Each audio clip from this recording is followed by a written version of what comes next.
Middle of August out in central Alberta. We're out in a wheat field with Craig Solberg, the Strategic Solutions Coach of Andruco Group. Welcome back to AGSIAG.com. Craig, lots of talk already about getting this crop and this bountiful crop, looking that way anyway, in the bin, but there's more to the story as we're finding as we see. What are we seeing in this here wheat field?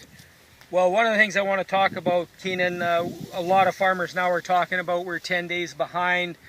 Frost is looming on the horizon, and what are the things that we need to look at so that we can get this crop in the bin? I said this for many years, that, and we're in a wheat field here today, a beautiful wheat field, but if you pan down into the canopy here, we're seeing all kinds of things. Hemp, nettle, sow thistle, millet, wild oats. We've got a wild oat here with buckwheat strung all the way up. If we're preparing these fields, whether it be for canola or peas next year, even though when you look out behind me there's a little bit of volunteer canola, I would really be looking strongly at pre-harvesting these fields. All of that stuff that's coming out of the bottom is going to be slow to dry, it's going to be slow to cure. We want to set ourselves up for next year. A lot of these fields, this one included, already has tracks from fungicide, and guys are driving by these fields saying they don't look too bad, and they're going to get a bad surprise when they hit this thing with the swathers. So I'm really urging people to talk to our folks at AGSI. We've got the right tools and the right people to come and look at your fields and make a recommendation on cleaning this thing up and helping it come in quickly.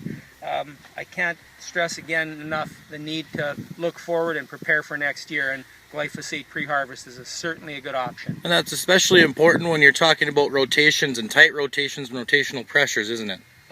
Excellent point.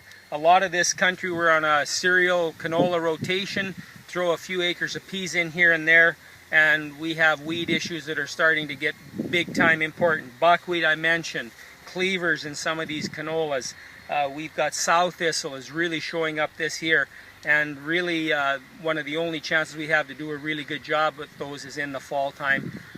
Buckwheat is really tough to kill even in the fall, so that's why I really stress looking at those fields setting up for next year. Never too early to start looking ahead, from the first seed sown in the spring to the last swath of bountiful harvest. Stay tuned to AGSIAG.com for more from the field. We'll talk to you next week.